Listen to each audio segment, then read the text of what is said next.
एक दो।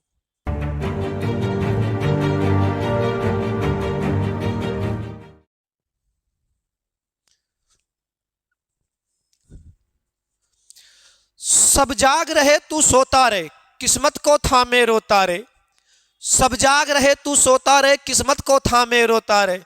जो दूर है माना मिला नहीं, जो पास है वो भी खोता रे। सब जाग रहे तू सोता रे। ये धूप अभी सिरहाने हैं, मौसम जाने पहचाने हैं। ये धूप अभी सिरहाने हैं, ये मौसम जाने पहचाने हैं। रात अभी तो घंटों है, बस कुछ पल दूर ठिकाने हैं। और इतनी दूरी तय कर आया है, बस दो पग चलने में रोता रे। सब जाग रहे तू सोता रे, किस्मत को थामे रोता रे। जो दूर है माना मिला नहीं, जो पास है वो भी खोता रे। सब जाग रहे तू सोता रे। सो मत मित्र उठो, उठो मित्र उठो, लड़ो, उठो लड़ो, कर्म करो। कहा ना कृष्ण ने कहा है, बस कर्म तुम्हारा कल होगा। तेरे हर मुश्किल का हल होगा, आज नहीं तो कल होगा, आज नहीं तो कल होगा। चलिए पढ़ो मित्र, उठो पढ़ो। सामने आपके पेपर है, पेपर पर अपनी जान लगा दो। पेपर करो, अपना 100% दो, ताकि बाद में ये ना रहे कि काश मैंने किया होता। दोस्त, पछतावे की आग बहुत दर्द देती है। मत चूको, चूकनो मत मित्र। उठो जागो, जागो दोस्त और लड़ो। पढ़ो, बस पढ़ो। अंबेडकर ने कहा था कि शिक्षा उस शेरनी का दूत है, जो पिएगा वो दहाड़ेगा। पढ़ो दोस्त। जब कुछ ना हो आपके पास, तो किताबें आपके हाथ में होंगी। जब जीवन में सब कुछ खाली होगा, तब भी किताबें आपको मिल जाएंगी। किताबें लो दोस्त, पढ़ाई करो, पढ़ो, अपने लक्ष्य की ओर बढ़ो। आइए, जीडी का ये मॉडल पेपर नंबर 11, 10 और कराऊंगा दोस्त। जुड़े रहें आप लोग, जैसे जुड़े हुए हैं, जितना आप लोग प्यार दे रहे हैं, बस ऐसे जुड़े रहें। आप देखिए क्वेश्चन, देखिए अपना अपना प्रश्न देखिए क्या कह रहा है। प्रश्न नंबर फर्स्ट क्या लिखा हुआ है? कह रहा सूखी बर्फ ठोस है। कह रहा सूखी बर्फ किसका ठोस है? बेटा, तो सूखी बर्फ किसका ठोस होता है? कार्बन डाइऑक्साइड का। CO2 का दोष ये होता है लगभग -78 डिग्री सेल्सियस तापमान पर इसे ठोस कर दिया जाता है। ध्यान देना बेटा, पानी अगर आपसे पूछे कभी, तो पानी कितने डिग्री सेल्सियस पर जम जाता है? तो बेटा, पानी जो जम जाता है, ये जमता है कितने डिग्री सेल्सियस पर? -4 डिग्री सेल्सियस पर।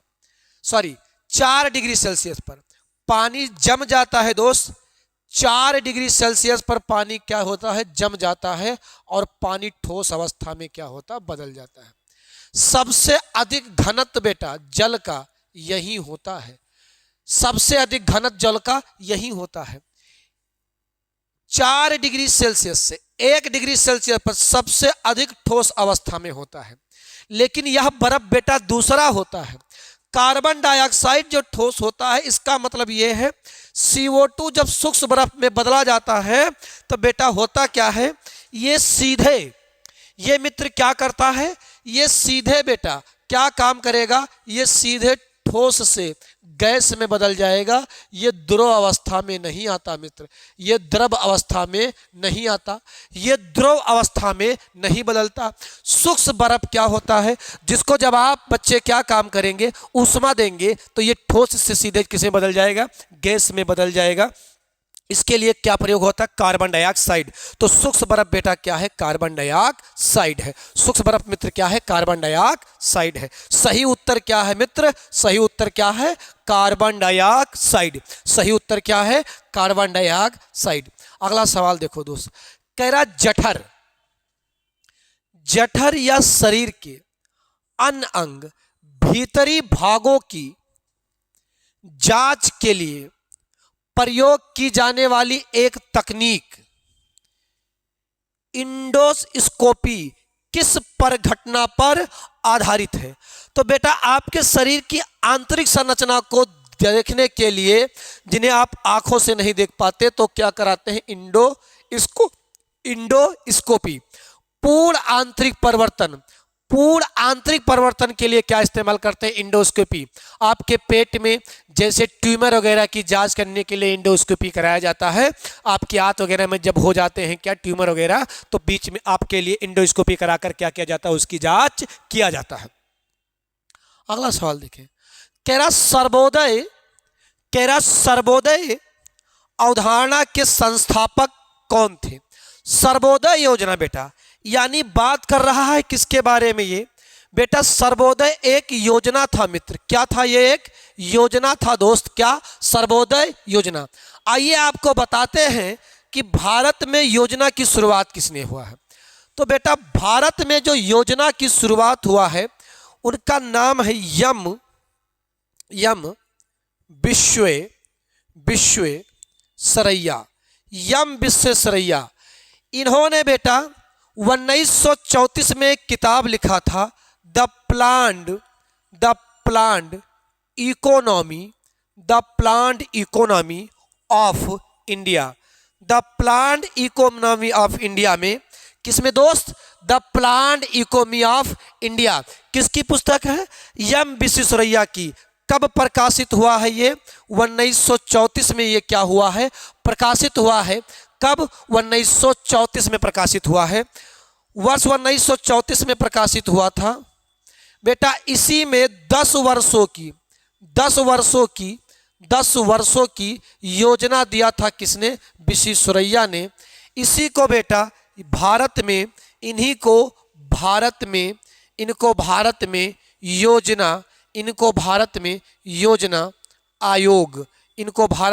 योजना आयोग का जनक माना जाता है।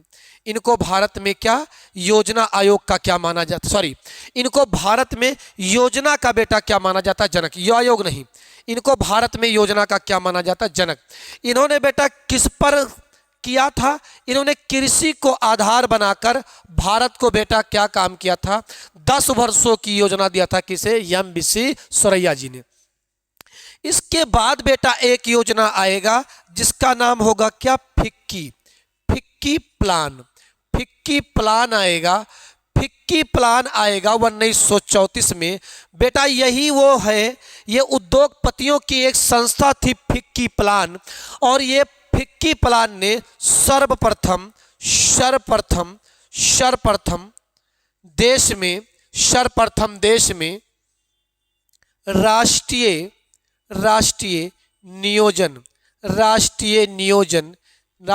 नियोजन की क्या किया था? मांग किया था। किसने? फिक्की प्लान ने। इन्होंने भी कृषि एवं उद्योग को आधार बनाया था। कृषि और उद्योग को आधार बनाकर देश में एक राष्ट्रीय नियोजन समिति हो जो देश के लिए क्या बनाए? योजना बनाए। ये डिमांड किसने किया था? फिक्की प्लान ने। इसके बाद बेटा एक और आ जाएगा मित्र, उसका नाम क्या होगा? कांग्रेस योजना आ जाएगा। और कांग्रेस योजना आएगा बेटा कब? 1938 में आएगा। और इसी के तहत क्या काम किया जाएगा? इसी के तहत दोस्त राष्ट्रीय नियोजन समिति का गठन किया जाएगा। राष्ट्रीय नियोजन समिति का गठन किया जाएगा। किसके अध्यक्षता में किया जाएगा? ये अध्यक्षता रहेंगे कौन? पंडित जवाहरलाल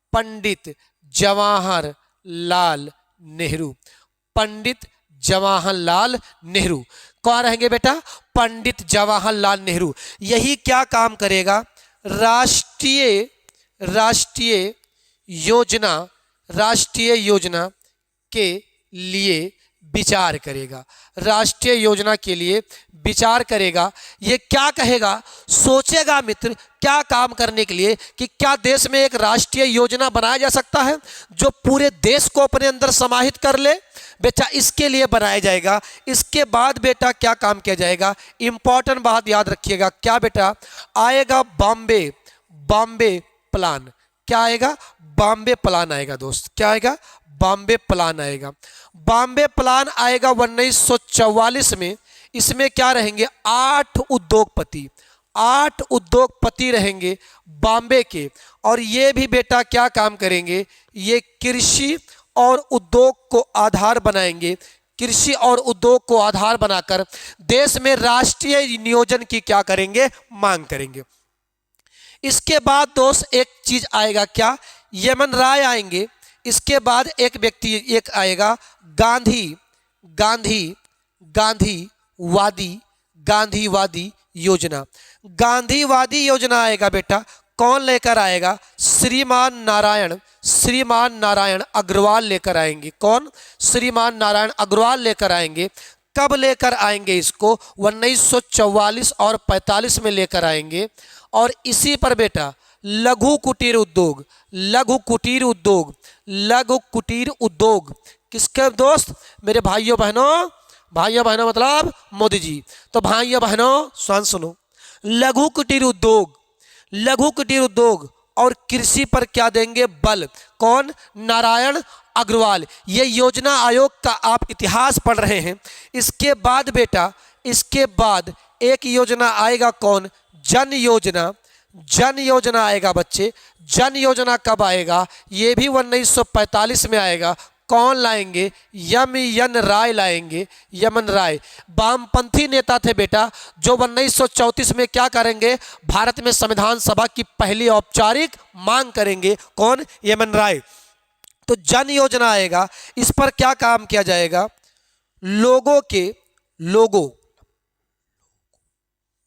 इसमें क्या काम किया जाएगा, लोगों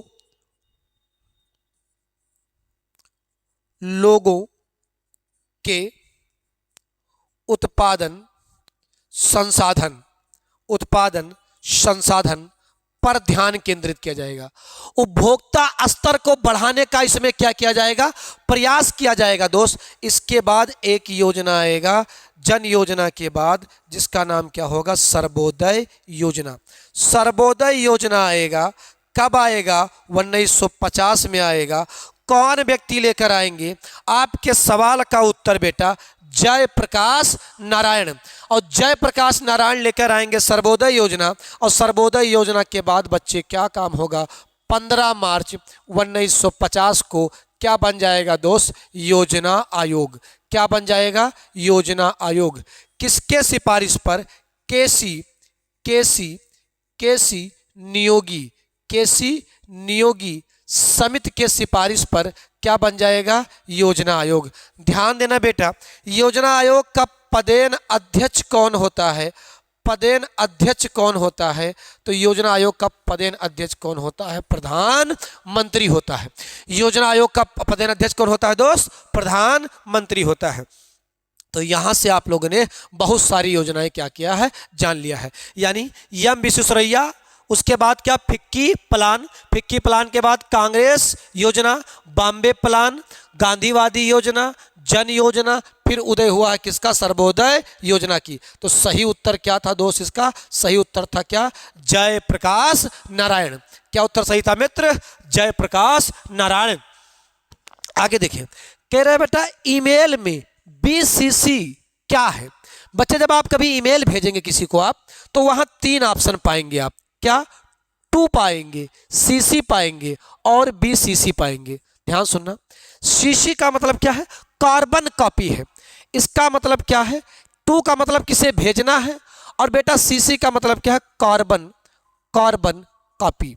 क्या मतलब है इसका, कार्बन कॉपी। ध्यान देना, जब आप एक से कई लोगों को भेजना हो,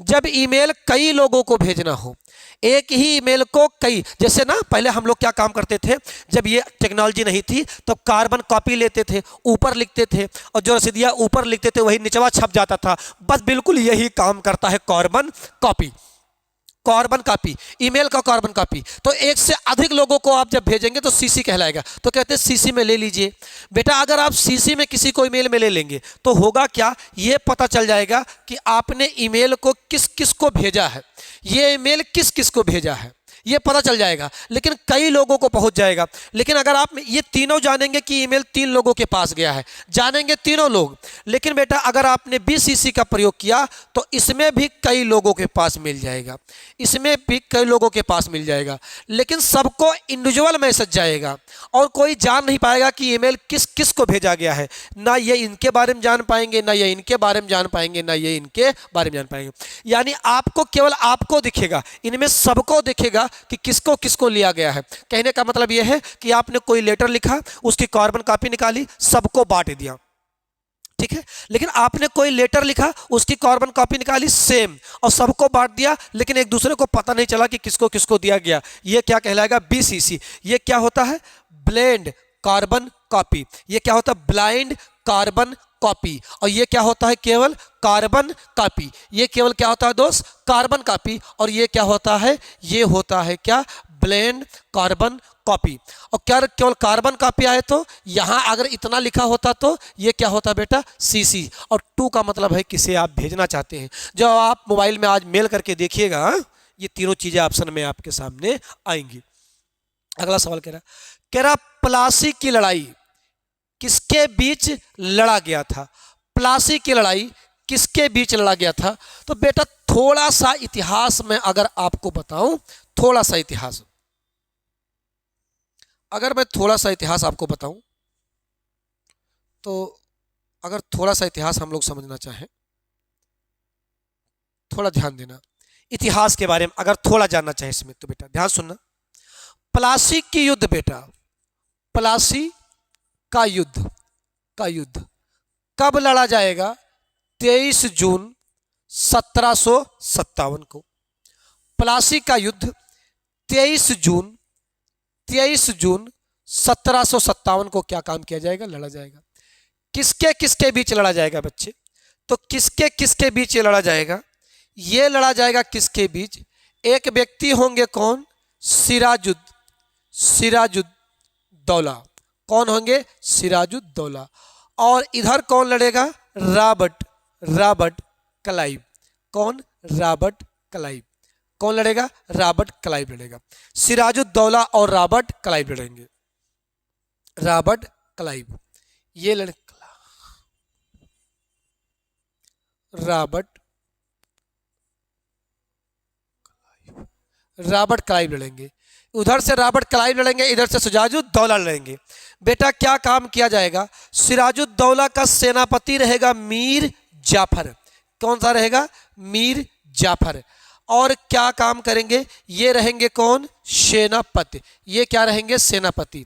और एक व्यक्ति रहेगा बच्चा दुर्लभ राय। ये दुर्लभ राय क्या रहेंगे बेटा? दीवान रहेंगे। ये क्या रहेंगे? दीवान।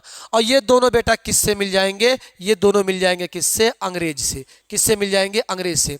इनके अलावा इनकी मौसी का नाम था बेटा क्या? घसीटी बेगम। ये सिराजुद्दौला किसके नाती थे? किसके? अलीवर्दी खां के बेटा। किसके नाती थे ये? अलीवर्दी खां के। इनके अलीवर्दी खां की जो छोटी बिटिया थी अमीना बानो बेगम, इनकी शादी हुआ था बिहार में, और वही बिहार के बेटी के बेटा थे कौन? सिराजुद्दौला। तो जब 1756 में मरेंगे कौन? अलीवर्दी खां, तो गद्दी पर कौन बैठेगा? तो गद्दी पर बैठेंगे कौन? सिराजुद्दौला। और बेटा यही सिराजुद्दौला से युद्ध होगा किसका? रॉबर्ट क्लाइव का। असल में युद्ध होगा क्यों बेटा? क्योंकि इसी समय चल रहा था कर्नाटक का तृतीय युद्ध। 1756 से 1763 तक कर्नाटक का तृतीय युद्ध चल रहा था। और यही कर्नाटक के तृतीय युद्ध को लेकर सिराजुद्दौला बेटा शाही फरमान जारी करेंगे। कहेंगे कोई भी फ्रांसीसी अंग्रेज भारत में युद्ध नहीं करेगा। लेकिन क्या काम करेंगे?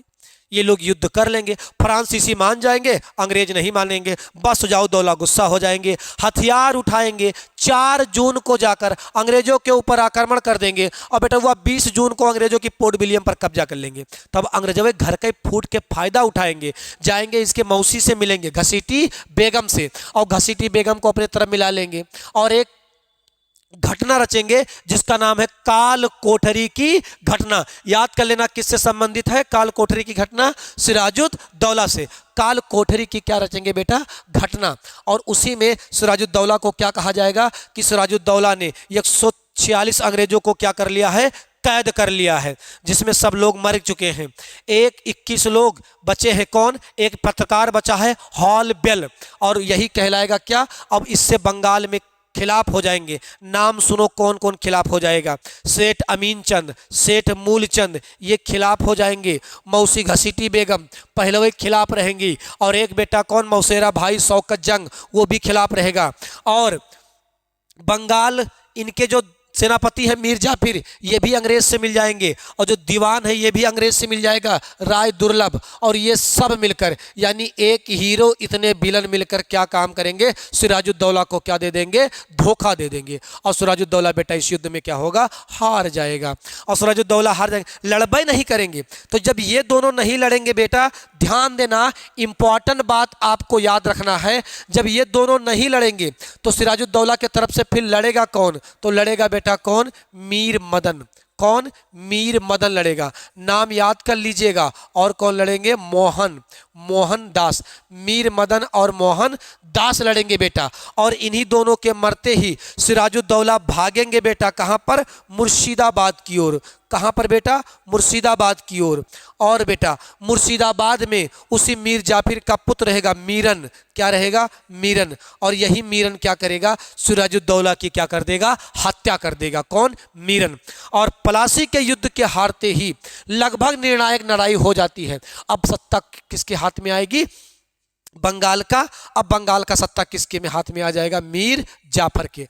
अब इसको रोक रॉबर्ट क्लाइव का क्या कहेंगे, गधा कहेंगे। क्या कहेंगे दोस्त, इसे रॉबर्ट क्लाइव का गधा कहेंगे। तो इसको क्या होगा, इसको थोड़ा बेइज्जती महसूस होगा, और ये कंपनी के ऊपर कर लगा देगा। तो अंग्रेजों कहेंगे ना ना ना, तू नवाब ना हो, के नवाब है, तहार दमाद मीर कासिम। लेकिन बेटा हुआ और ज्यादा योग निकल जाएगा, तो अंग्रेजों कहेंगे ना मीर कासिम तुम भी नवाब नहीं हो, मीर जाफिर ही नवाब हैं। तब बच्चे फिर क्या होगा, तब बेटा फिर युद्ध होगा। कब, 22 अक्टूबर 1764 को, 22 अक्टूबर 1764 को क्या होगा, एक युद्ध होगा जिसे आप जानते हैं क्या, बक्सर। किसके युद्ध ना, बक्सर के युद्ध के नाम से। किसके किसके बीच होगा, एक तरफ बेटा लड़ेगी कंपनी, एक तरफ लड़ेंगे नवाब। नवाब कौन लड़ेंगे, अवध के नवाब लड़ेंगे कौन, शुजाउद्दौला। कौन लड़ेंगे, शुजाउद्दौला। कौन लड़ेगा बेटा, शुजाउद्दौला। और कौन लड़ेंगे, शाह आलम द्वितीय, शाह आलम द्वितीय। और कौन रहेंगे, मीर कासिम। कौन रहेगा, मीर कासिम। शाह आलम द्वितीय और मीर कासिम। बेटा इस युद्ध में शाह आलम द्वितीय धोखा दे देंगे, और बेटा मीर कासिम भाग कर जाएंगे, दिल्ली मार दिए जाएंगे। और शाह आलम द्वितीय कंपनी की तरफ से कौन लड़ेगा, हेक्टर मुनरो। कौन लड़ेगा, हेक्टर मुनरो। और इस युद्ध में बेटा हार जाएंगे, और शाह आलम द्वितीय कौन, शाह आलम द्वितीय और कौन, शुजाउद्दौला कर देंगे आत्मसमर्पण दोस्त। और फिर क्या होगा, फिर होगा 12 अगस्त 1765 को इलाहाबाद की क्या, इलाहाबाद की प्रथम संध होगा। इलाहाबाद की प्रथम संध होगा। और ये संध किसके बीच होगा, शाह आलम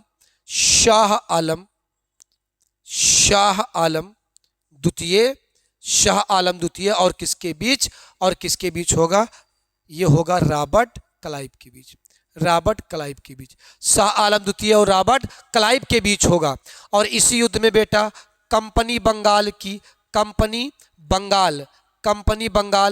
की क्या ले लेगी, दीवानी व्यवस्था ले लेगी। और यहीं से बेटा बंगाल में क्या लागू होगा, द्वैध शासन। ध्यान रखना बेटा, क्या लागू होगा, द्वैध शासन लागू होगा मित्र। यहीं के बाद बेटा एक बात और होगा, क्या, 16 अगस्त 1765 को क्या होगा, इलाहाबाद की द्वितीय संध। और ये किसके बीच होगा, ये होगा बेटा किसके बीच, शुजाउद्दौला। किसके बीच, शुजाउद्दौला। और किसके बीच, रॉबर्ट क्लाइव के बीच। शुजाउद्दौला और किसके बीच, रॉबर्ट क्लाइव के बीच। और इसी में क्या काम किया जाएगा, कंपनी अवध से 56 लाख रुपए प्राप्त करेगी दोस्त। और क्या काम करेगी, अवध में कर मुक्त व्यापार करेगी। और अवध की सुरक्षा के लिए एक अंग्रेजी सेना तैनात किया जाएगा, जिसका खर्चा कौन उठाएंगे, नवाब साहब उठाएंगे। नवाब उठाएंगे और यहीं से बच्चा भारत की गुलामी का क्या हो जाएगा, शुरुआत। ये निर्णायक युद्ध माना जाता है, क्या, किसका, बक्सर का युद्ध। तो अब अपने सवाल पर आ जाए। आप सवाल क्या था आपका, ध्यान देना। सवाल क्या था बच्चा, मीर जाफिर नहीं, सिराजुद्दौला और रॉबर्ट क्लाइव के बीच, सिराजुद्दौला और रॉबर्ट क्लाइव के बीच क्या हुआ था, इलाहाबाद की पर युद्ध। आगे सुनिए अगला सवाल। देखो दोस्त, अगला सवाल क्या कह रहा है, कह रहा है कि किस गवर्नमेंट एक्ट ऑफ इंडिया के द्वारा केंद्र में द्वैध शासन शुरू किया गया था, केंद्र में द्वैध शासन शुरू किया गया था। थोड़ा इसके बारे में डिटेल आपको बताता हूं। केंद्र में द्वैध शासन शुरू किया गया था, ध्यान देना बेटा, केंद्र में द्वैध शासन किसके शासन काल में शुरू किया गया था। तो अगर केंद्र में द्वैध शासन की बेटा बात करें, ध्यान सुनना, 1919 में, 1919 में बेटा ध्यान से सुनिए, द्वैध शासन के बारे में अगर बात करें तो याद रखना 12 अगस्त 1765 को, 12 अगस्त 1765 को का इलाहाबाद, इलाहाबाद, इलाहाबाद की प्रथम संधि होगा, इलाहाबाद की क्या होगा, प्रथम संधि होगा।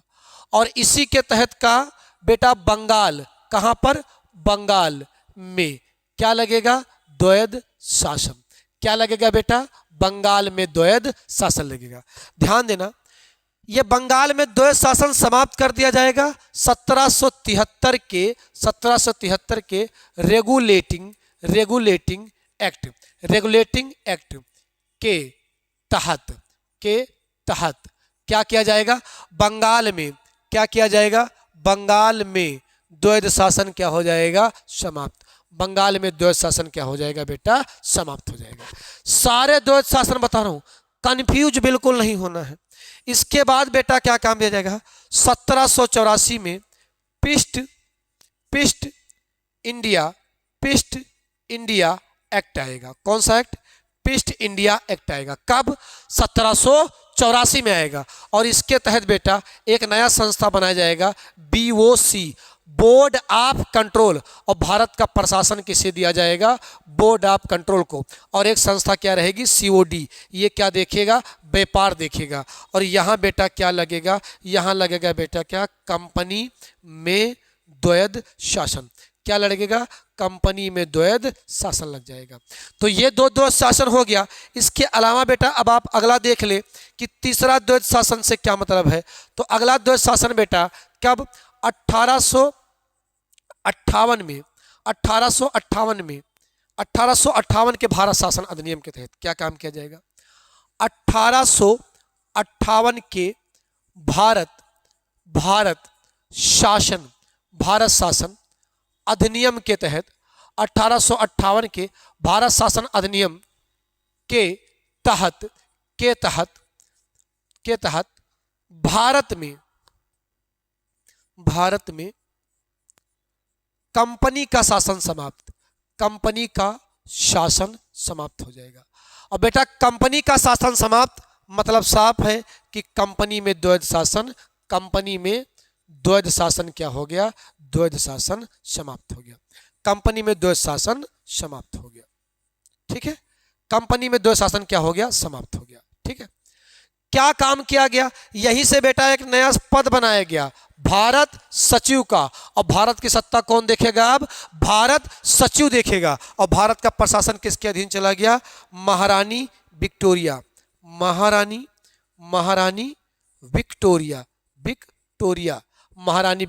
के अधीन हो जाएगा। और यहीं से बेटा क्या चालू हो जाएगा, यहीं से भारत में चालू हो जाएगा ब्रिटिश ताज का शासन। अगला द्वैध शासन आपको क्या याद रखना है, 1919 में बेटा क्या होगा, कहां लगेगा, प्रांत में द्वैध शासन लगेगा। प्रांत में द्वैध शासन कब लगेगा, प्रांत में द्वैध शासन 1919 में। किसे माना जाता है, लियोनो कार्टिस को प्रांत में द्वैध शासन का क्या माना जाता है, जनक। प्रांत में द्वैध शासन का क्या माना जाता है, जनक माना जाता है, ठीक है। अगला बात सुनिए बच्चा, 1919 भारत शासन अधिनियम के तहत क्या काम किया जाएगा, प्रांत में बेटा द्वैध शासन, प्रांत में द्वैध शासन, प्रांत में द्वैध शासन का अंत कर दिया जाएगा, अंत। और यहीं से क्या चालू होगा, यहीं से चालू होगा कहाँ पर, केंद्र में, केंद्र में द्वैध शासन, यहीं से चालू क्या होगा, केंद्र में द्वैध शासन। अब एग्जामिनर आपसे पूछ ले, अब पूछ लो द्वैध शासन के बारे में, कह दो ना, पूछो द्वैध शासन के बारे में, ठीक है। कब लगा, किसमें लगा और कब किसमें क्या किया गया, खत्म किया गया, ठीक है। अगला सवाल बेटा कह रहा अकबर का प्रसिद्ध राजस्व मंत्री कौन था। राजस्व मंत्री बेटा कौन थे, टोडरमल। कौन थे, टोडरमल। ये क्या थे, अकबर के 9 रत्नों में से एक। तानसेन क्या थे, इनका सही नाम था रामतनु, रामतन पांडे।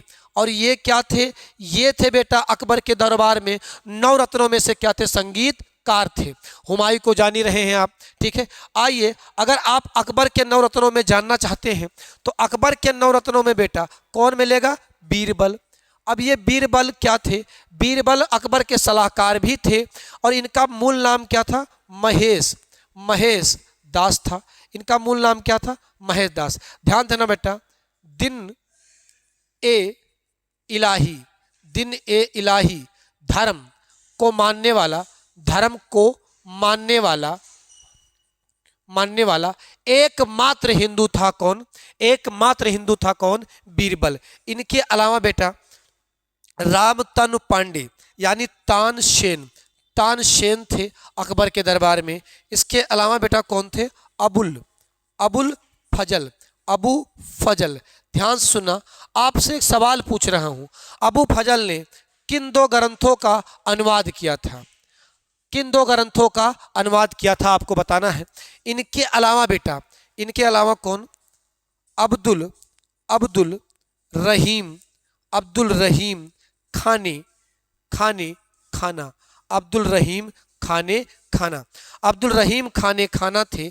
इनके अलावा बेटा कौन थे, फैजी थे, फैजी थे। फैजी के बाद बेटा कौन थे, हकीम, हकीम हुकाम, हकीम हुकाम, हकीम हुकाम थे। अब्दुल रहीम खाने खाना। इनके अलावा बेटा क्या थे, एक व्यक्ति कौन थे, मान सिंह। कौन थे, मान सिंह थे। और मान सिंह के अलावा बच्चे क्या थे, मुल्ला, मुल्ला, मुल्ला 2 प्याजा, मुल्ला 2 प्याजा थे। क्या थे, मुल्ला 2 प्याजा। और जो 9वें व्यक्ति थे इनका नाम क्या था, टोडरमल। ये जो लिखा है टोडरमल, ये 9 थे। ध्यान देना बेटा, अकबर ने तुलसी को भी 9 रत्नों में शामिल करने के लिए कहा था, लेकिन तुलसीदास 9 रत्नों में शामिल नहीं हुए थे। तो इसमें बेटा क्या काम है, इसमें आपको बताना है क्या, कौन थे, डोडरमल। यही थे, कौन सा, डोडरमल। जब आपको इतिहास पढ़ाऊंगा तो बताऊंगा इन्होंने भू सुधार के लिए बहुत सारी नीतियां अपनाई थी अकबर के लिए। अगला सवाल देखें बेटा, कह रहा मृदा रहित कृषि। ध्यान देना, कल ही वाले क्लास में बताया था सारी कृषि, हाइड्रोपोनिक मृदा रहित खेती, जल में खेती, एरोपोनिक हवा में खेती, पीसी कल्चर मछली पालन, विटीकल्चर अंगूर पालन, वर्मी कल्चर केचुआ पालन, सेरीकल्चर रेशम उत्पादन, सेरीकल्चर रेशम उत्पादन, फ्लोरिकल्चर फूल उत्पादन, पोमीकल्चर फल उत्पादन, पोमीकल्चर फल उत्पादन, हार्टिकल्चर बागवानी, हार्टिकल्चर बागवानी। कल के क्लास में सारे कल्चर बेटा आपको बताया था। इन्हीं कल्चरों में क्या, जल संवर्धन में क्या, खेती।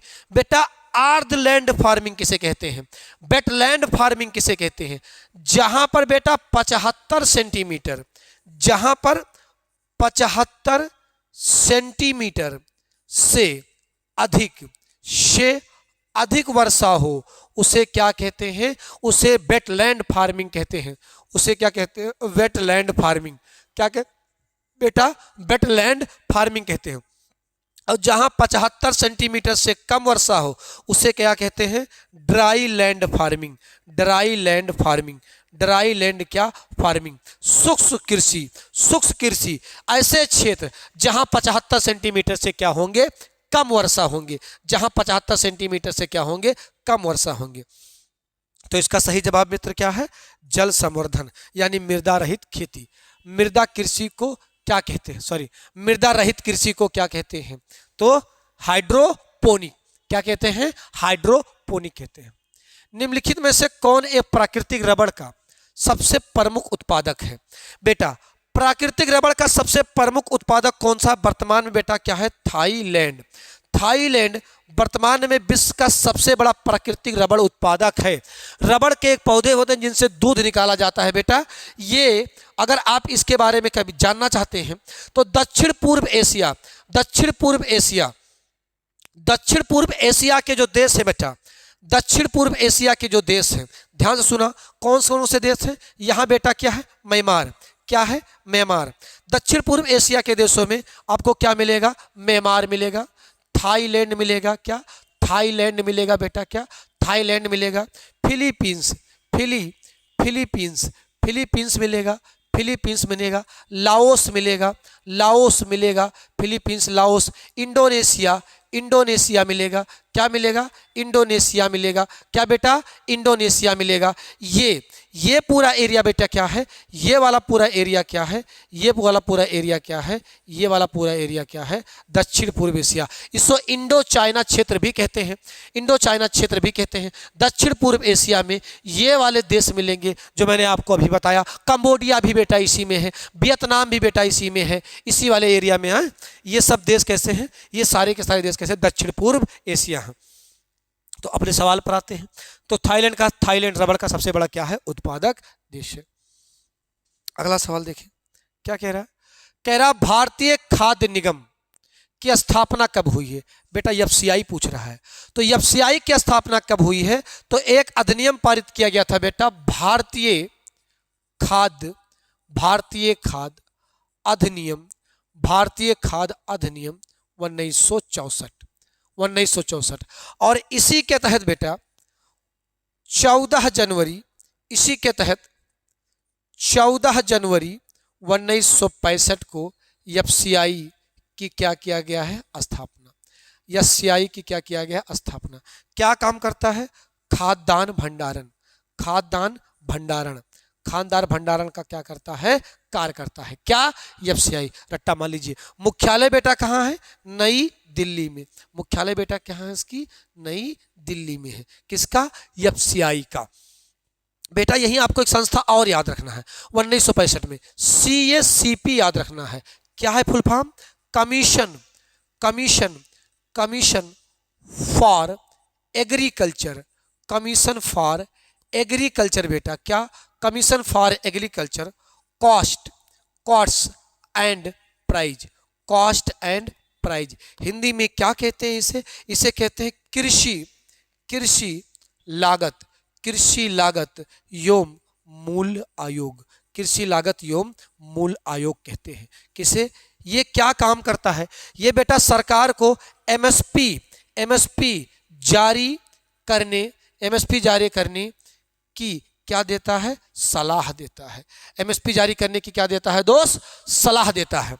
एमएसपी क्या है? वह न्यूनतम समर्थन मूल्य है जिस पर सरकार किसानों के फसलों को क्रय करने का क्या करती है? वादा। वर्तमान में बेटा 24 फसल पर क्या होता है? एमएसपी जारी होता है। कितने फसल पर? 24 फसल पर। कौन जारी कराता है? CACP। कब बना था? यह बना था 1965 में। पहले था ACP, बाद में कर दिया जाएगा CACP कर दिया जाएगा।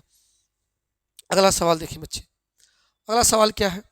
अगला सवाल है पर्यावरण संरक्षण अधिनियम का उद्देश्य क्या है?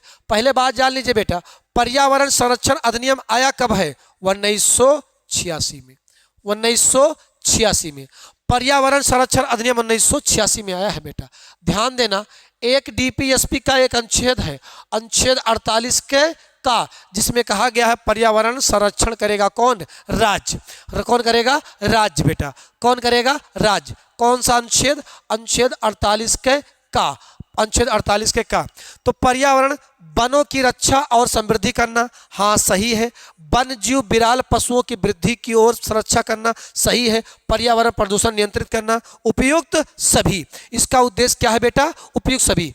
अगर कहीं बेटा आए पर्यावरण संरक्षण अधिनियम और कहीं बेटा लिख कर आ जाए पर्यावरण वन जीव वन जीव संरक्षण अधिनियम, पर्यावरण वन जीव संरक्षण अधिनियम, तो ये पारित हुआ है कब? 1972 में। ये कब पारित हुआ दोस्त? 1972 में पारित हुआ है।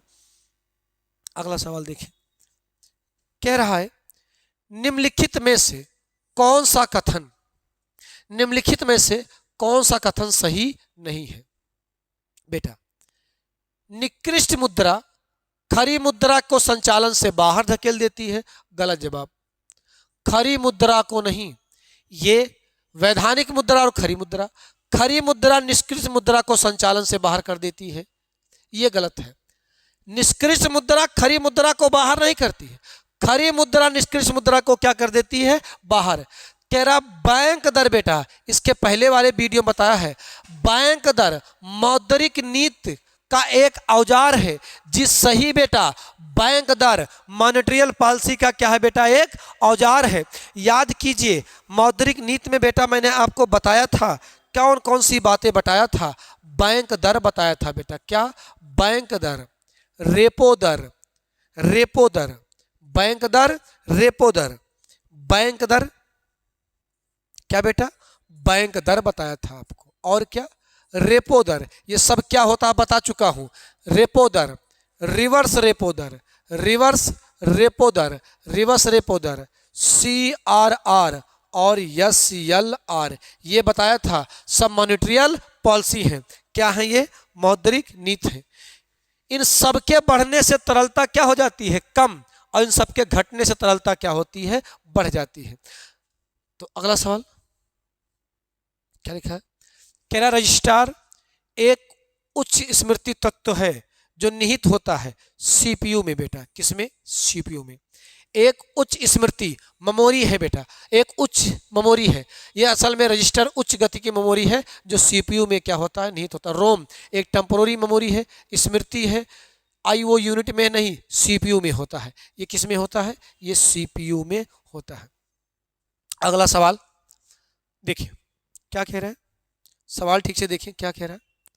कह रहा लोकसभा का अध्यक्ष तब तक पद पर रहता है जब तक कि अगले मंत्रिपरिषद का गठन ना हो जाए, लोकसभा का विघटन ना हो जाए, लोकसभा का कार्यकाल समाप्ति ना हो जाए, लोकसभा का विघटन ना हो जाए।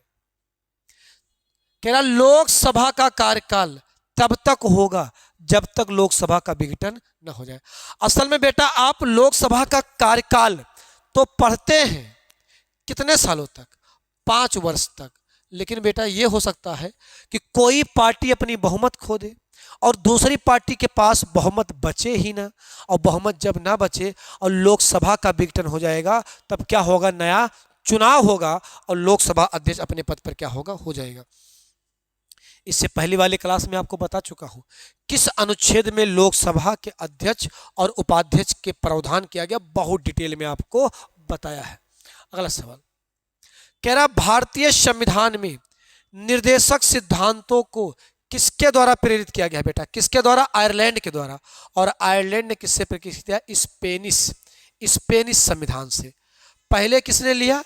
स्पेन संविधान से। स्पेन संविधान से किसने लिया है? आयरलैंड ने लिया है। और आयरलैंड से बेटा किसने लिया है? भारत ने लिया है। किसने लिया बेटा? भारत ने लिया है। यानी भारत DPSP को अपनाने वाला दुनिया का कैसा देश है? 3rd देश है। ध्यान देना बेटा, DPSP में क्या है? लोक कल्याणकारी राज्य, लोक कल्याणकारी राज्य की अवधारणा, लोक कल्याणकारी राज्य की अवधारणा किसमें शामिल है? DPSP में शामिल है। बेटा किस भाग में है DPSP? तो आप क्या बताएंगे? भाग 4 में है। किस अनुच्छेद से? 12 से किस अनुच्छेद से?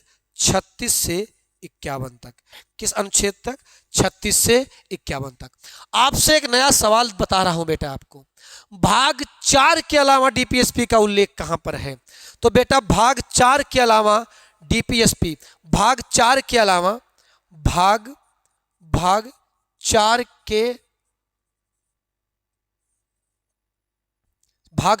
के बाद डीपीएसपी यानी राज्य को के बाद राज्य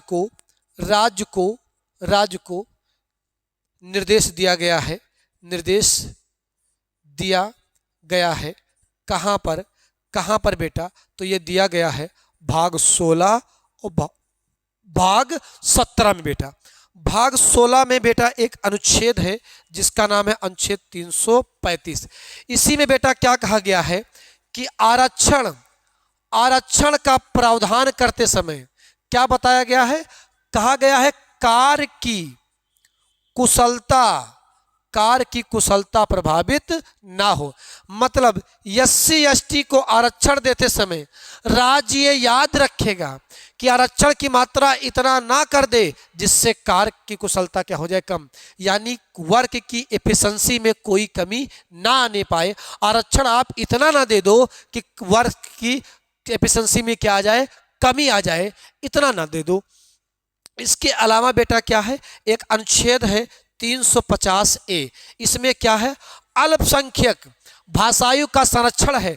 क्या कहा गया है? याद करिए, कहा गया है बेटा कि राज्य अपनी शिक्षा संबंधी नीतियों को निर्माण करते समय मातृभाषा को ध्यान में रखेगा या कम से कम प्राथमिक शिक्षा मातृभाषा में देगा। और बच्चे अनुच्छेद 351 में क्या कहा गया है?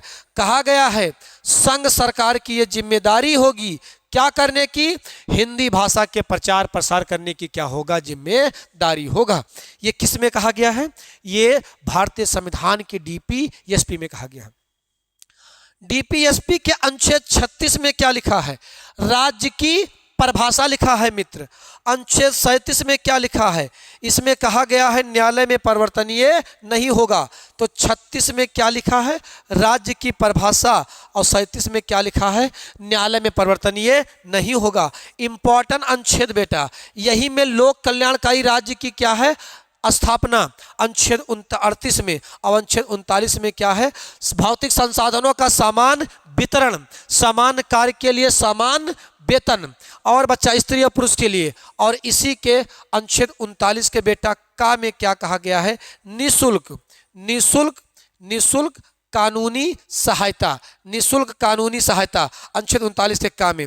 बेटा अनुच्छेद 40 में क्या कहा गया है? रट्टा रटा रहा हूँ, रटिए। अनुच्छेद 40 में क्या कहा गया है? ग्राम पंचायतों का गठन। अनुच्छेद 41 में क्या कहा गया है?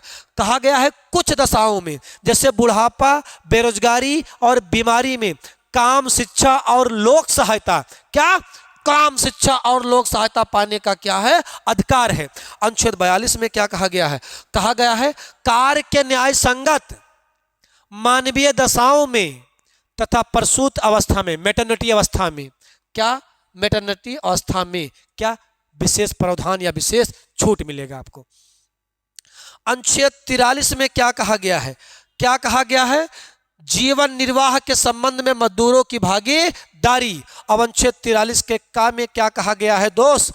43 के का में दोस्त कहा गया है कि राज्य का यह दायित्व है, क्या काम करेगा? उद्योगों के प्रबंधन में मजदूरों की भागीदारी को क्या करेगा? तय करेगा।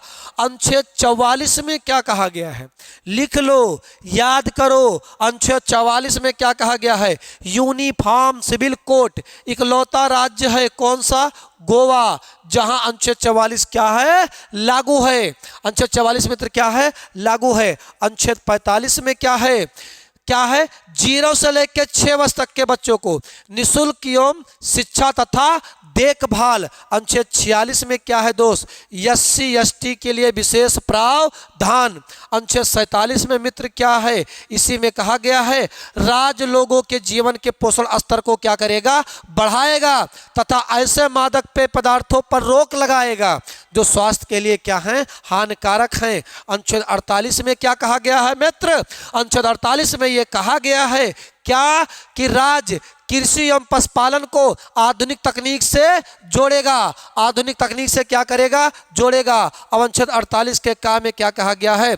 पर्यावरण जिसमें वन, वन्यजीव, झील और नदियां शामिल होंगी, राज्य क्या करेगा? इनका संरक्षण करेगा। अब अनुच्छेद 49 में बेटा क्या कहा गया है? राष्ट्रीय स्मारकों, राष्ट्रीय स्थलों का क्या करेगा? संरक्षण करेगा। कौन? राज्य करेगा। अनुच्छेद 50 में क्या कहा गया है? कार्यपालिका और न्यायपालिका का क्या पृथककरण। अनुच्छेद 51 में क्या कहा गया है? अनुच्छेद 51 में कहा गया है राज्य अंतर्राष्ट्रीय शांति सुरक्षा बनाए रखने का क्या रखेगा? प्रयास करेगा। ध्यान देना, भारतीय संविधान में अंतर्राष्ट्रीय शब्द केवल एक बार किस अनुच्छेद में प्रयोग हुआ है? अनुच्छेद केवल 51 में हुआ है। अगला क्वेश्चन देखें दोस्त, निम्नलिखित में से विषम क्या है? तो ये तीनों है बेटा कंप्यूटर से। ये है plaster of Paris, POP, plaster of Paris. ये क्या है? Plaster of Paris. और यही क्या है? विषम है। यही मित्र क्या है? विषम है। इनके बारे में कंप्यूटर के पढ़ाते वक्त मैं बताऊंगा आपको। कह रहा है वर्ष 2011 के अनुसार भारत की जनसंख्या घनत्व कितना है? 382 है बेटा। सबसे अधिक जनसंख्या घनत्व वाला राज्य कौन सा है? बिहार। कितना है? 1006। सबसे कम जनसंख्या वाला राज्य, सबसे कम जनसंख्या घनत्व वाला राज्य कौन सा है? अरुणाचल प्रदेश है बेटा। कितना है? 17। जनसंख्या घनत्व क्या होता है? एक वर्ग किलोमीटर में निवास करने वाली कितनी जनसंख्या है? यही क्या कहलाती है? जनसंख्या घनत्व कहलाती है। यही क्या कहलाती है? जनसंख्या घनत्व कहलाती है। आपको एक दिन आपको पढ़ाऊंगा क्या? जनगणना। जनगणना से आपके पेपर में सवाल आएंगे, तो हर क्वेश्चन में आपके सेट में शामिल करने का पूरा प्रयास में लगा हुआ हूं। दोस्त इतना प्रयास कर रहा हूं, इतना मेहनत कर रहे हैं। अगर आप वीडियो देख रहे हैं प्लीज शेयर करें, लोगों तक पहुंचाएं, शेयर करें, अपने यार मित्र सबको बुला लाओ, कहो आके पढ़ें। ठीक है, पढ़ो। अगर आप ग्रुप स्टडी में पढ़ोगे आपकी पढ़ाई में मन लगेगा। थोड़ा फैलाओ वीडियो, अपने यार मित्र सबको घसीट के लेकर आओ, सब पढ़ें। आगे सुनो, कह रहा राष्ट्रीय महिला विधायक सम्मेलन का आयोजन किस राज्य में किया गया है? कहीं केरल दिया जी। केरल में एक राज्य है तिरुवनंतपुरम। किसने किया था? ये किया था रामनाथ कोविंद ने। भारत के कौन? राष्ट्रपति। कब किए थे? जून 2022 में। कब किए थे? जून 2022 में। कौन? रामनाथ कोविंद। किसने किया था? रामनाथ कोविंद ने किया था। किसने? रामनाथ कोविंद ने। किसने? रामनाथ कोविंद ने किया था। क्या? राष्ट्रीय महिला विधायक सम्मेलन। राष्ट्रीय महिला विधायक सम्मेलन। बेटा कल ही बताया था, मातृ शक्ति योजना किसने चालू किया था? किसने चालू किया था? मातृ शक्ति योजना गुजरात ने चालू किया था। और नारी नमन योजना किसने चालू किया है? हिमाचल प्रदेश ने। किसने बेटा? हिमाचल प्रदेश ने चलाया है। अगला सवाल सुने, कह रहा विश्व बाल श्रम निषेध दिवस कब मनाया जाता है? विश्व बाल श्रम निषेध दिवस कब मनाया जाता है? 12 जून को मनाया जाता है बेटा। कब? 12 जून को। ध्यान सुनना बेटा, आपके संविधान में एक अनुच्छेद है, अनुच्छेद 24, कारखानों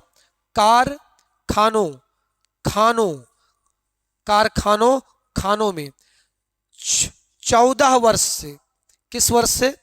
14 वर्ष से कम आयु वर्ग के बच्चों को शिक्षा क्या काम किया जाएगा?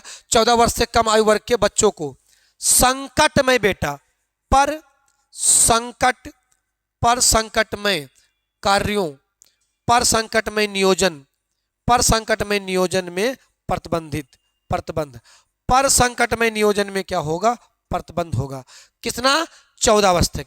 ध्यान सुनना बेटा, एक अधिनियम लाया गया है, बाल श्रम निषेध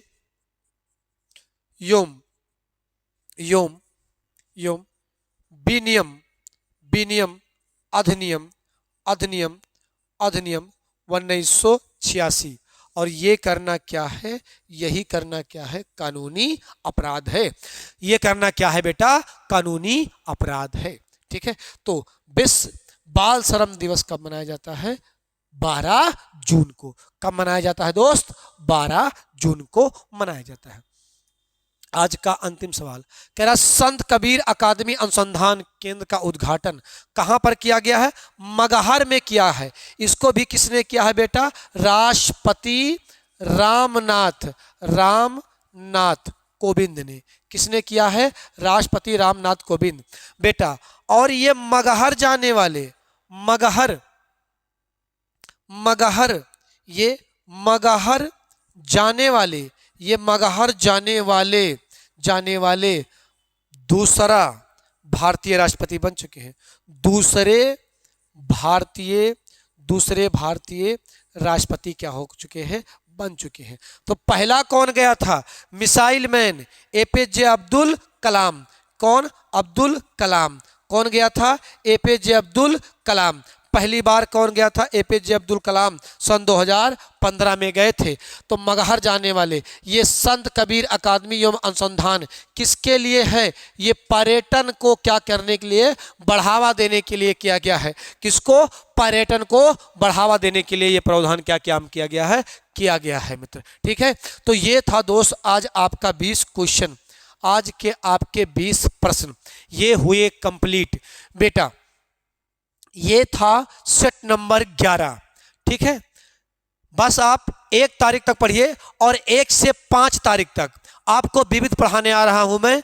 जल्द आपको 1 से 5 तारीख तक क्या, राजधानी मुद्रा जो मैंने आपसे वादा किया था, खेल, प्रमुख राष्ट्रीय अभ्यास, सैन्य अभ्यास जो हो रहे हैं वो, खेलों से संबंधित पुरस्कार जीडी में। दोस्त लगे रहो, इस बार जीडी आपका पार, लगे रहें। बस दोस्त इतना काम करो, बस वीडियो को शेयर करो, फैलाओ, शेयर करो। अगर कुछ कमी लगती है आप क्या करो? बताओ। ठीक है, तो तब तक आज के लिए इतना ही। कल मिलते हैं फिर दोस्त। तब तक आप अपना और अपनों का हमेशा की तरह ख्याल रखेंगे। खूब प्यार बांटो और प्यार की उम्मीद मत करना, खूब बांटो। अपना और अपनों का खूब ख्याल रखो। आपके आसपास जो हैं उनको संजो के रखो। जो खो गया है उसे छोड़ दो, जो पास हैं उन्हें हासिल कर लो। जीवन देने के 2 ही तरीके हैं। जो पास हैं उसे, या तो जो पास है उससे मोहब्बत कर लो, या जिससे मोहब्बत है उसे हासिल कर लो। दोनों में से 2 ऑप्शन हैं, इनमें से जो आप अपनाना चाहें, जैसे आप अपना जीवन देना चाहें। दोनों नहीं मिल सकता। जो पास है या तो उससे मोहब्बत करो, या जिससे मोहब्बत है उसे क्या करो? हासिल कर लो। तो अगर आपको अपने करियर से मोहब्बत है, इतना मेहनत करो कि करियर आके आपके कदमों में क्या करे? गिर जाए। चलिए, खुश रहो, व्यस्त रहो।